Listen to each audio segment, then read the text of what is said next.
Let's get going again. Round two. Yeah, round 2, exactly. Round 1.2. Right, round 2 is next week. So what we're going to do the rest of today is dive into the meat of things. But before we start studying specific algorithms, specific representations, let us just try to understand what the inductive learning problem is, why it's hard, and also how we can solve it, and what the important dimensions of the problem are. Okay? So, what is inductive learning? Just as a quick recap, we are given training examples of some unknown function x. A training example is a pair of two things: the input x, which could be a vector, or it could be a piece of text, or it could be lots of things, and the output corresponding to that input f of x.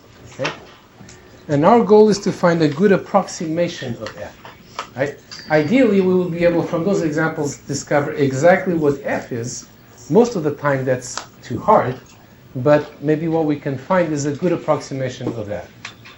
Good enough that when we apply our approximation to tomorrow's examples of f, most of the time we will get the right result, or at least a useful result.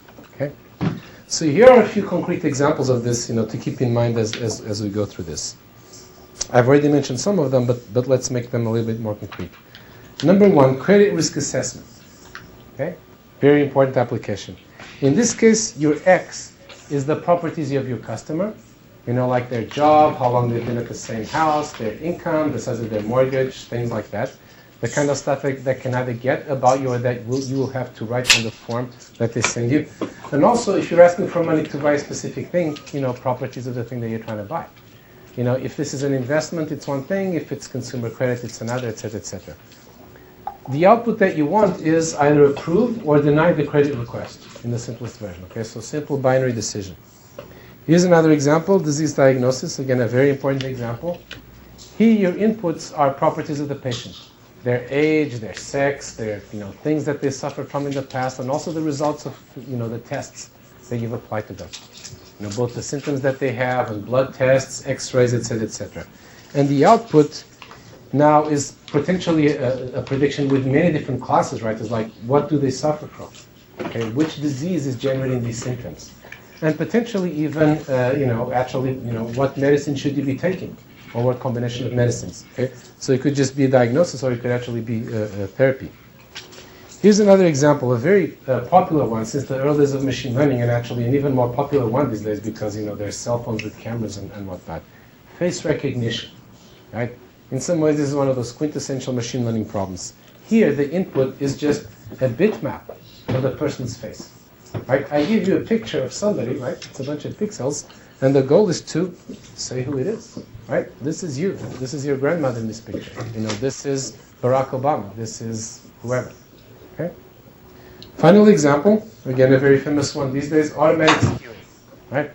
You want your program to learn to drive a car, right? What is the simplest way to formulate this problem? Not necessarily a complete solution, but at least the heart of it. It's like this. The input is, again, a bitmap image, right, captured by a camera of the road in front of the car, right? It's a picture of what's in front of the car. And the output is the degree to which you should turn your steering wheel, okay? Let's suppose that we're going at a constant speed, or that it's the person controlling the speed, right? The computer now just has to figure out which way to turn, right? And this is now a continuous problem, except that, you could quantize and say, well, there's only 10 different directions from hard left to straight to hard right. And your goal is to, given a picture, predict which way the wheel should be turned. Okay? So keep these examples in mind as we go forward. This is a nice variety of the kinds of things that you might want to do with supervised learning. But here's an interesting question, right? So these are all good classic examples of supervised learning. There's others, but there's also problems for which supervised